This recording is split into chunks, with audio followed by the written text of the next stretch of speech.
Hello, I'm Tara Brabazon, and welcome to the post 79. Let them. Or not.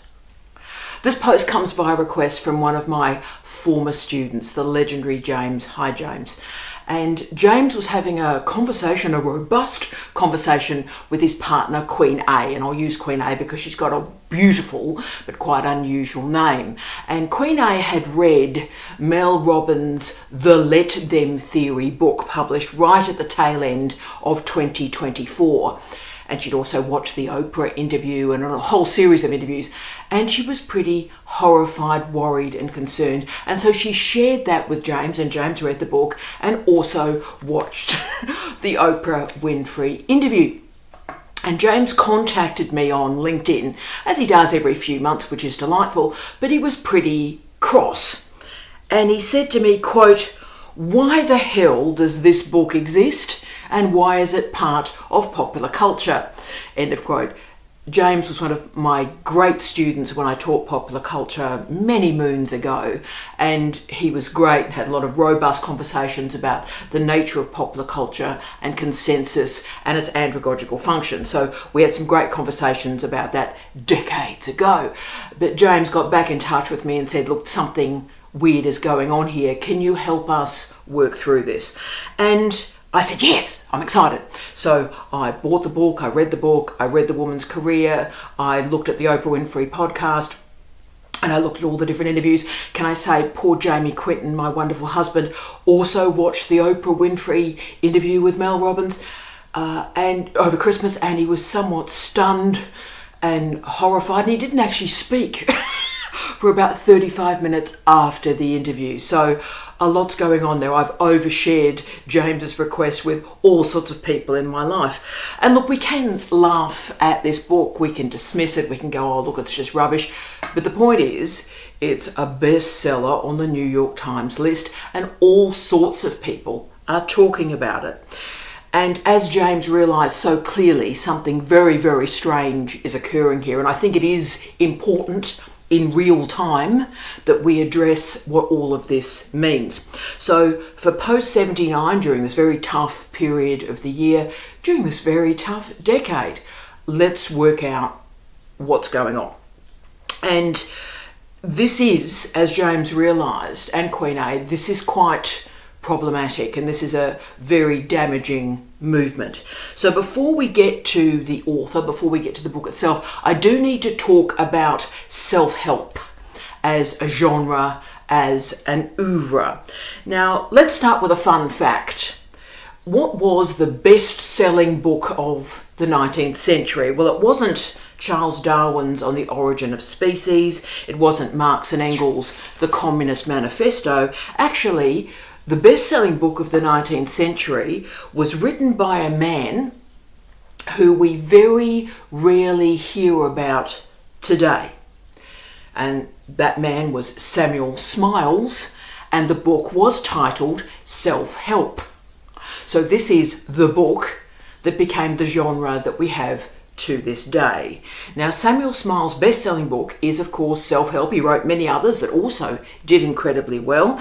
He was an awarded and respected speaker, and he was famous in his own time. And this is the genre, this is the oeuvre in which we must insert Mel Robbins' The Let Them Theory. So this whole genre, self-help, came from a guy and came from a book called Self-Help. Now, the subtitle of Self-Help, when it was published in 1859, was, quote, "with illustrations of conduct and perseverance," end of quote. It was a book that celebrated individual men and the hard work that they do. And it embraced the notion of a growth in character. So character, good. What's bad? Well, it was very clear government was bad. Quote, "the function of government is negative and restrictive rather than positive and alive." End of quote. So the book argues that meritocracy is real. If we all just work hard, we will be successful. And that, of course, is self-help. It is a book supposedly of inspiration, with great man after great man after great man after great man after great man being presented, coming from humble social origins and gaining social mobility and cash from hard work. The point of the book is to demonstrate that social mobility is common. Men come from nothing and through hard work become men of business. Okay, so Smiles confirms that, quote, a man's character is seen in small matters, end of quote. Poverty is caused by bad habits, obviously. So we're all individually responsible for our poverty, because poverty is a result of individual behaviour. Now, as you can see, it's a pretty stark argument. It's also a wrong argument. But let's try and understand the context of this book and understand the United Kingdom at the point that this book was written and published. So what have we got? 1859. The Industrial Revolution is pounding through social and economic structures in England, but also in Wales and Scotland. And this resulted in desperate poverty through most of the country. The working class were dying young. Maternal mortality rates were high, and children's labour was legal. So we're dealing with a culture where air quality is poor, water quality is poor, sanitation is well dodgy, food quality is poor. So the working class were working themselves to death. And the British colonies, of course, serviced the slave or the cheap labour and the cheap raw materials to make the Britain Great Britain. The working class, the poor colonial subjects, paid the price for Britain's global dominance, and development at this time was volatile and really, really uneven. So all of this created a really big problem. What could the middle class and the upper classes do to encourage working class men to work hard, and indeed suffer and work themselves to death? The answer was, of course, self-help. To convince young men that social mobility was possible if they just worked hard enough, and they had to work hard as an individual rather than collectivise with other working class men to enact a revolution, or indeed just lift their wages a little bit. Remember, this was the period of the Chartists. The year of revolutions, 1848, was 1 decade before self-help was published. So, as you can see, revolution at this time was a real and current possibility, as was collectivised working class movements to stop this exploitation. And by the way, you'll notice that women are not remotely part of self-help and the self-help movement at this time. Women were irrelevant to the story of great men working hard and gaining social mobility. Women got in the way. There's only a couple of mentions of women in self-help, and they were the wives of great men that were silent and helped them do their work. So great men, of course, were obviously distracted by women. Life lesson there. And so at this point, you see, women were not a threat to the social order. The threat of women would come in about 40 or 50 years with the suffragettes, Kollontai and the Pankhursts. And you also may notice there is an interesting relationship between Smiles' self-help and our current generation of man-influencers, like Andrew Tate. But you think about how the culture has changed now. So yes, men must continue to work hard, but what are the men working on? Well, they're working on their body, they're working on trading Bitcoin, obviously, and men are working on women to exploit them for webcam businesses and so forth, for OnlyFans capital and profit, exploiting other men. Okay, but the anti-government, anti-regulation ideology that exists right now has its origins right back to Samuel Smiles.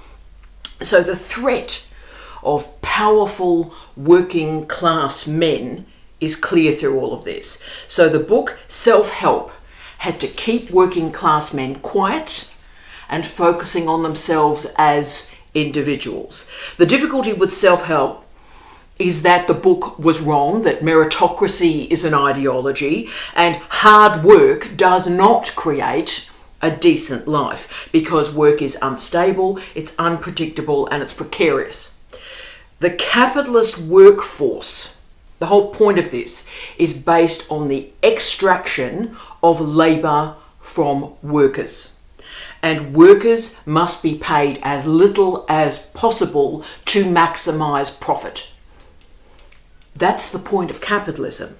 So the key is to keep labour costs low and profits will increase. Okay, so this is a lovely tale of an individual working hard and gaining social mobility.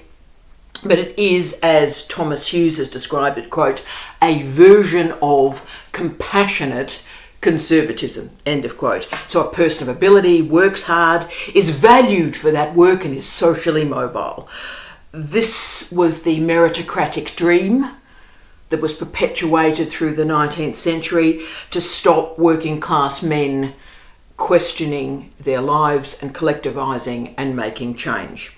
So Samuel Smiles became a celebrity through the book Self-Help. Once a reformer, once a chartist, once an advocate for women's suffrage, he suddenly moved into this focus on individual men of humble origin who became great through denial and self-respect.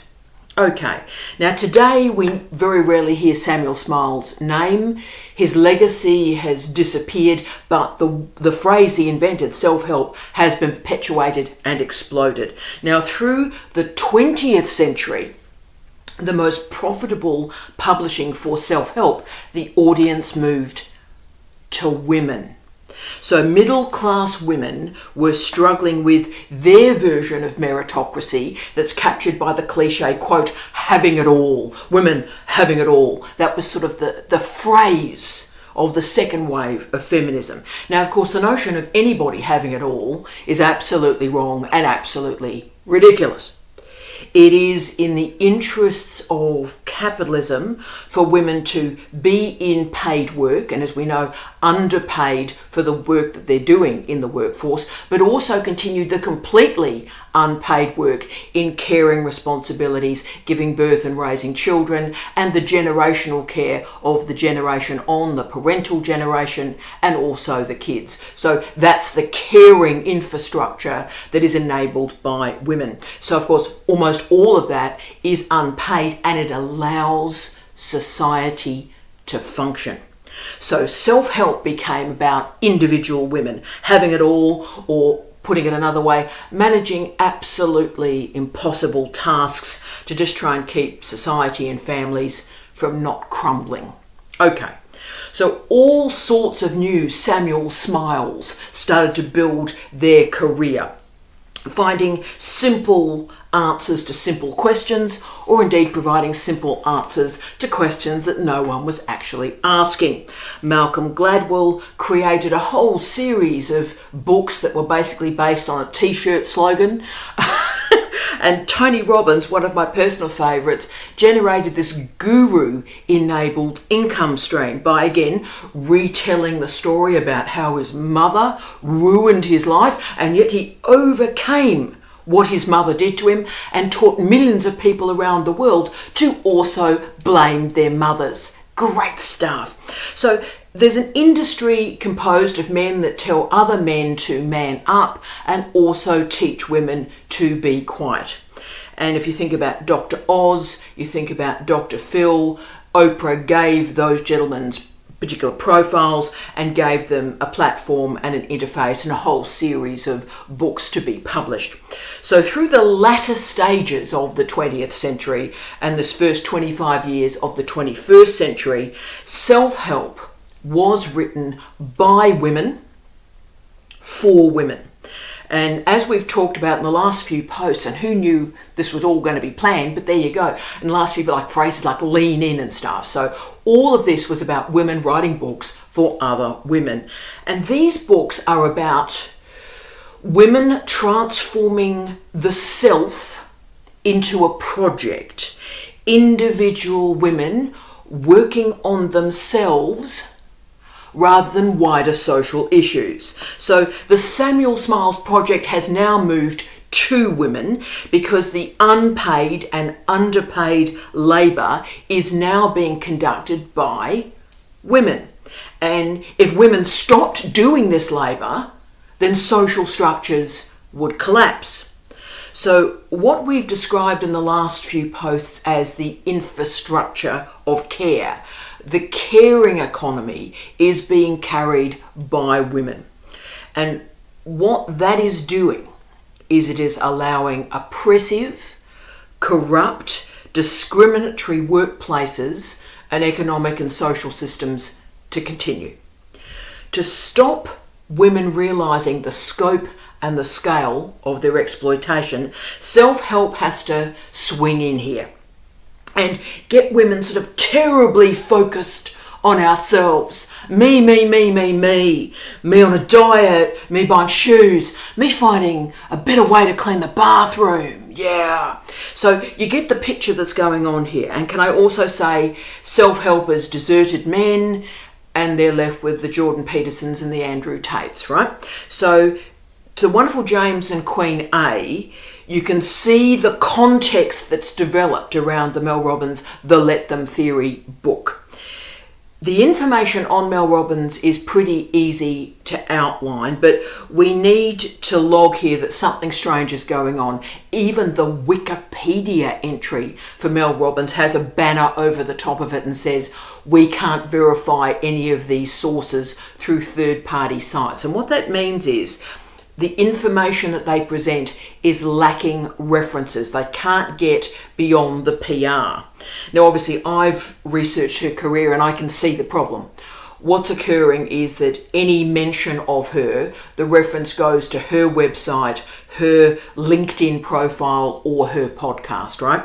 So even Wikipedia has given up and gone, this bird is public relations. We can't verify any of this through third parties. Okay, so let's try and work out what we know.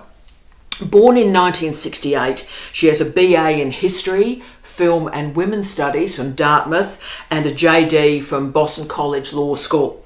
She was a practicing lawyer in the mid to late 1990s, but the nature of that practice is very much under dispute. She was either a criminal defence attorney or a lawyer for the Legal Aid Society in New York. She was a legal analyst for CNN, that is confirmed, but entered popular culture and popular consciousness for a TED Talk that had the really classy title, quote, How to Stop Screwing Yourself Over, end of quote. Now, the consequences, and we've mentioned this a few times, I may do a post on this if you're interested, but the impact of the TED talkification of information, nay knowledge, is deeply problematic. Because what we've got is very, very simple ideas with a very simple vocabulary that's being offered at speed to a large number of people. So what TED talkification does is it creates a falsity, a front stage, if you will, the notion that we all know what's going on and we actually have competence in knowledge and information, and of course that's wrong. But after How to Stop Screwing Yourself Over, she became a speaker, a consultant and a coach for some of the most exploitative finance capital businesses and corporations in the world. And yes, she calls herself a coach. Now, as we all know, about half the population of Australia and most of the South Island of Aotearoa, New Zealand, are now describing themselves as coaches. Now, the tragedy is the word coach has become a description for people without sort of a degree in a topic, but they have a hell of a lot of confidence and they're going to overshare that with all of us. Okay, now I feel terrible saying this, and most of you know this, that I actually already hold 4 coaching certificates. I'm doing my 5th one now, and I'm doing the exam tomorrow. And I'm a member of the International Coaching Federation, okay? So, I get the problem of this. But you see, for me, coaching is a methodology. It is a way to set goals and to deliver on those goals. So coaching for me is a methodology. But the problem is now, I think, that the word coach is being used by really damaging and exploitative people. Now, the value of that word, I would argue now, has been crushed to dust. I hear the word coach and I can feel my small intestine find an exit and leave my body. But anyway, Mel Robbins did this TED Talk and then self-published a book, The 5-Second Rule. And of course, there's also another book there as well, Stop Saying You're Fine, Discover a More Powerful You. Yuck, that was published in 2011. Now, this is the full self-help nightmare. Let's discover a more powerful you. Let's do that. These books are about a vibe. So the vibe of the 5-second rule is that if we do a countdown, 5, 4, 3, 2, 1, then we're more likely to complete a task. No research there at all. No verification of the claim. Then we have the book, The High Five Habit, which is once you complete a task, high five yourself and you'll feel so much better. Yeah. So the other claim to fame is that she hosts the Mel Robbins podcast. Now, this used to be the Mel Robbins show. It ran for a year and then Sony axed it. Okay, and she's also the founder of 143 Studios that produces audiobooks and professional development education for corporate citizens. So there's no pretense here that she's resisting anything at all. She produces professional development for corporations. Great. So through her career, she's been critiqued really by every journalist that comes across her, right? And she's critiqued for not having qualifications, not having any experience or expertise to be offering this discussion about the issues that she's talking about. And she is dismissed a lot, and that's what James was concerned about. So what's going on here? Because then we get to the 2024 book, The Let Them Theory. Firstly, let me offer the easy critique. This is not theory, capital T, small t. It's not theory as it is defined in the high humanities. It's not theory as it's defined in the experimental sciences. It's neither. It's not a theory. It's a vibe. It's a t-shirt slogan. It's a thought bubble. There's no theory or research or evidence presented here. She talked with some people that happen to hold a PhD on her podcast, and she then referenced those people 4 times in the book. No research. This is a vibe. And most significantly and worrying, she presents her family stories. The Let Them Theory uses as its scaffolding the stories from her husband and her children. So she's taking these stories of personal success and failures from a husband and a kids. So what she's trying to do is present a model, a theory to transform herself into a project to make money.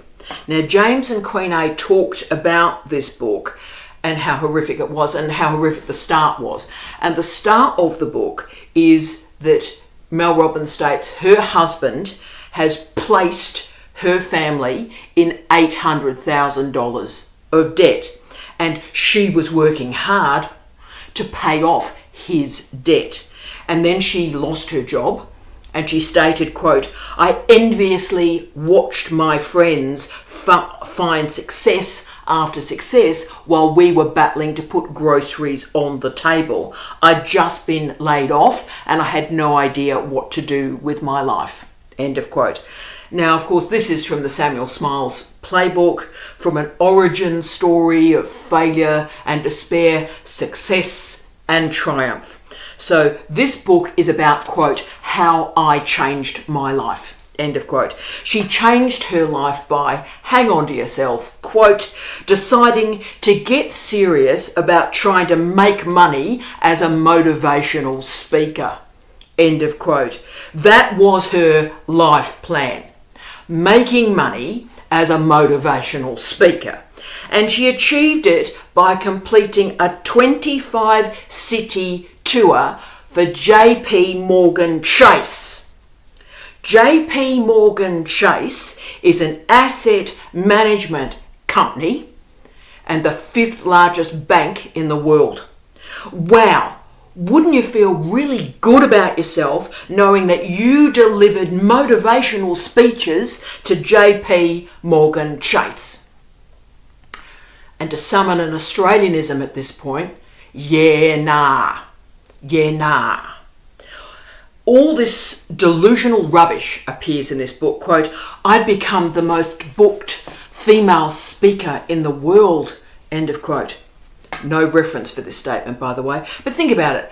People who are struggling, who are wanting help, have bought this book out of money they may not have or they've had to struggle to get, right?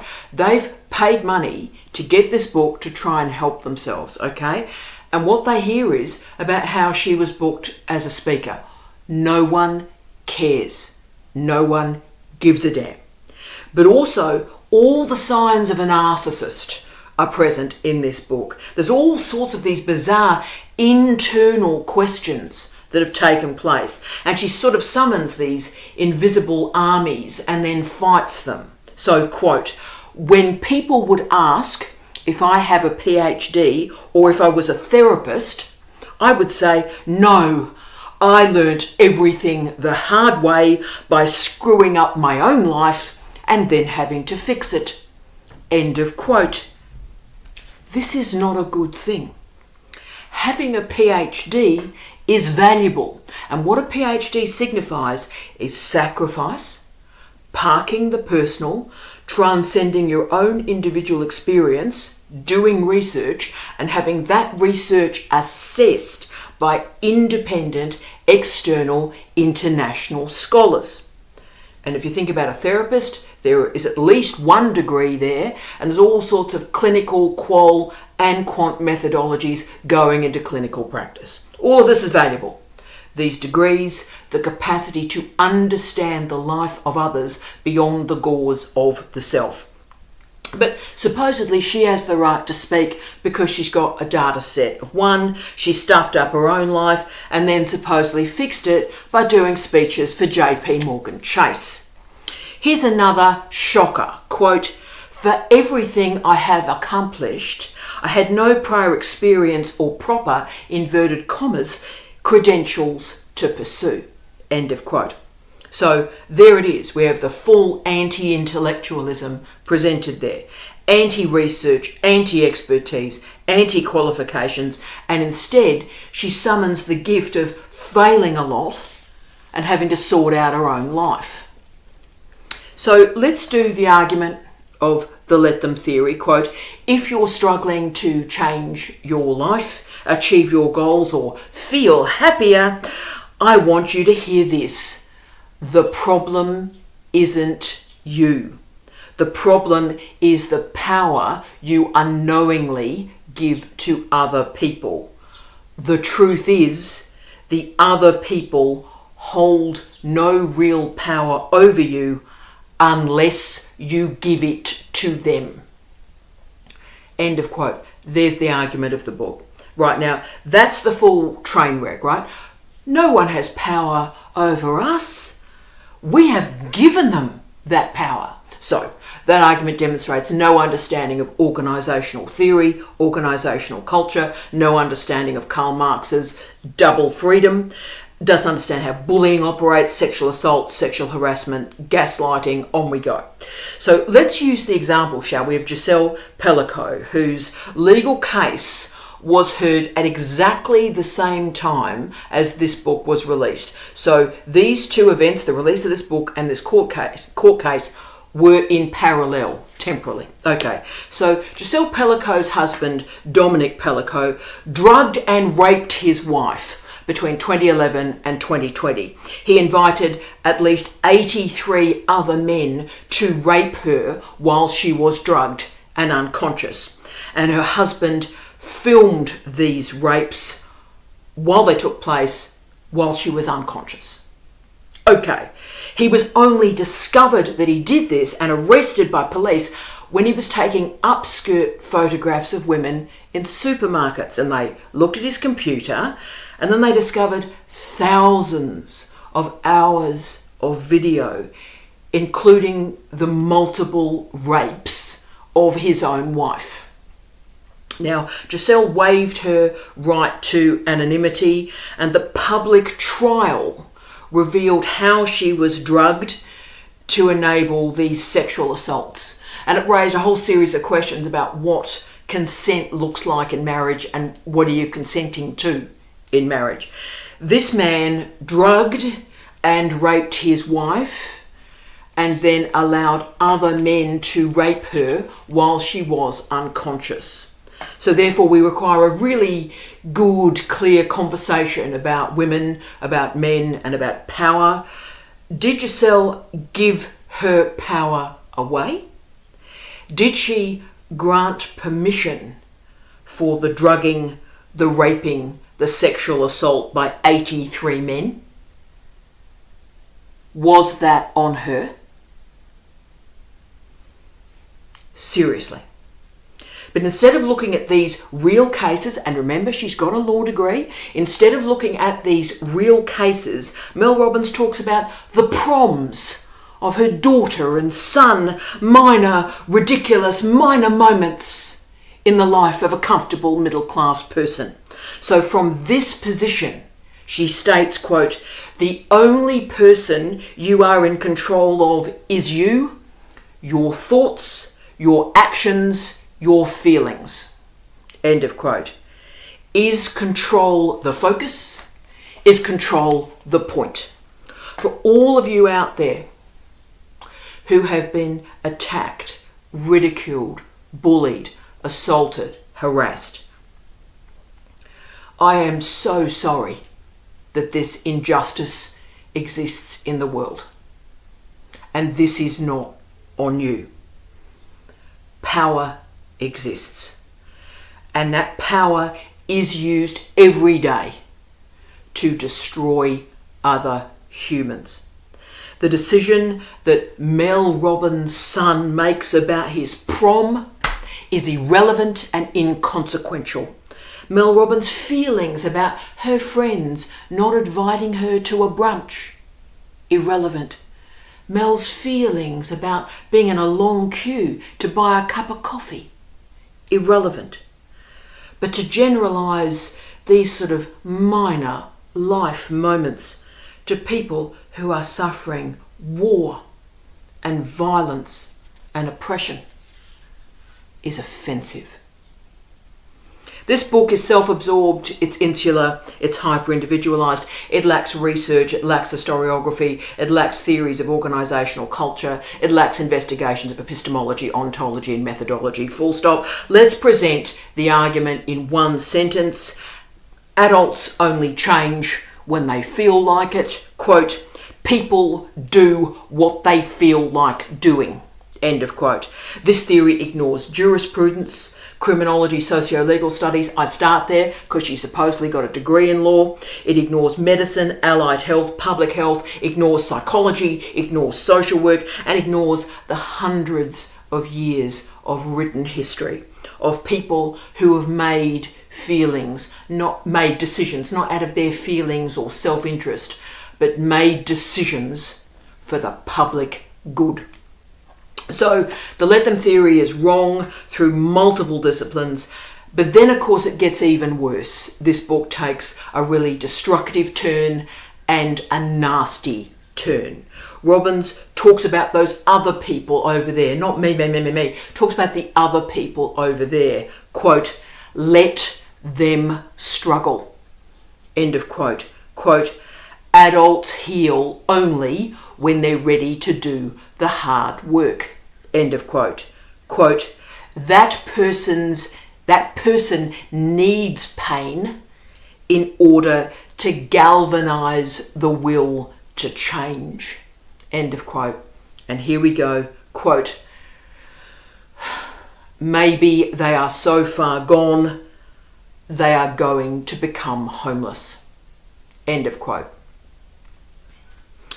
So she talks about her own husband who got their family supposedly all on his own into $800,000 worth of debt and completely blamed that debt on her husband, Chris, by the way. And this is how she described her own husband. Quote, Chris had developed a major problem with alcohol. He was drinking away the stress and engaging in other self-destructive behaviours. He was depressed, anxious, and knew he could no longer live like that. End of quote. Now, as most of you know, I'm a big believer in privacy. I have a very big public-private separation. But I'm also a big believer in the profound gift of love. The gift of a life partner. The gift of another human being who walks with you through life. I never take that for granted. And the idea that Chris's issues, real or imagined, are presented in a book like this as fodder for the writer's ego is absolutely unbelievable. Instead of loyalty, respect, decency for the people in our lives, we get the phrases, quote, you are the love of your life, end of quote, and quote, you have the power, end of quote. Now, this is all narcissistic rubbish, obviously. But then the book finishes with a horrific slogan, which perhaps is the slogan of our time. Quote, you can have the life you've always wanted. You can be a millionaire. End of quote. Is this where human beings are right now? We can have what we want. And what we want is to be a millionaire. But can you see the pathway right back to Samuel Smiles? What do you say to women who are exhausted, miserable, angry at the injustices being confronted by other women, other men, other non-binary identifying colleagues? What do you do with the anger about rape and violence and the loss of reproductive rights? What do you do with that rage?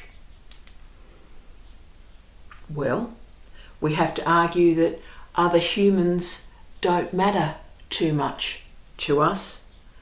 We can have what we want.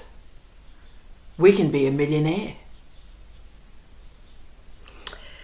And therefore we have to return to probably the most callous phrase in the entire book. Quote, maybe they are so far gone, they are going to be homeless. End of quote. What world does this woman live in where homelessness is created by being so far gone? And I'd like to do a shout out to my great friend Sonia Martin. Love you, Sonia. Love you. And her One Bridge project. And I've put some references at the end of this video so you can have a look at the One Bridge project, which is incredible. And what the One Bridge project does is it provides nursing care, allied health support, social work support where people are. Now, it's based in Queensland, in Australia mainly, but this is point of care support for a human being wherever they are on their life journey. Frequently, yes, this service is activated for homeless people. But remember the phrase, homeless people. Homeless people are people. And none of us should be judged by the adjective that is applied to us. Think about the different version of let them that could emerge. What about meeting people where they are and appreciating who they are? But of course, we all know the greatest growth in homelessness, particularly in Queensland, is women in their 50s. So homelessness is created. It's not caused. And it's created through divorce, bereavement, chronic or terminal illnesses, job insecurity, housing insecurity. What sort of world are we living in? What sort of world are we accepting where we validate the phrase, quote, maybe they are so far gone, they're going to be homeless, end of quote. That phrase comes from a New York Times #1 best-selling book. Who have we become? Who are we? If a human being breathes, they have rights. No one is gone. No one deserves to be homeless as some sort of punishment for a life decision that they've made. And look, Oprah Winfrey is implicated in all of this. Winfrey described the Let Them theory as, quote, by far one of the best self-help books I've ever read, end of quote, and, quote, it's there to set people free, end of quote. We often talk about injustice, but for me, we currently have a group of people that are just reveling in freedom of speech, freedom to post and post and post and post, freedom to buy another car and then another car and then another car and then another car, and freedom to offer an opinion with nothing beyond a data set of one. What we actually require right now is silence, reading, and listening. Other people are not a problem to be responded to with let them. They are fellow citizens who may have lived a different life from us, and that's cool. But can you imagine how our lives would change if we move from a let them theory to let us together build something? Self-help, particularly in self-absorbed, unjust times like ours, lies to us. And those lies are, if I've got money, I've earned it. If you don't have money, you must have spent it. If I have a house, I've worked for it.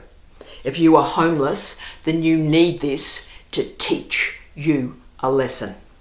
Wrong. Wrong. Most wealth on planet Earth is inherited, and our lifetimes particularly are dominated by families who have concentrated their wealth and intensified the gap between the haves and the have-nots. This is our reality. So the question is, what are you going to do about it? To the wonderful James, to Queen A, I really thank you for your courage and your awareness and your care and your consciousness that something wasn't right. And I thank you for walking with me as we've created a new way of thinking about this odd popular culture and a new way of living. I wish you love, light and peace. T out.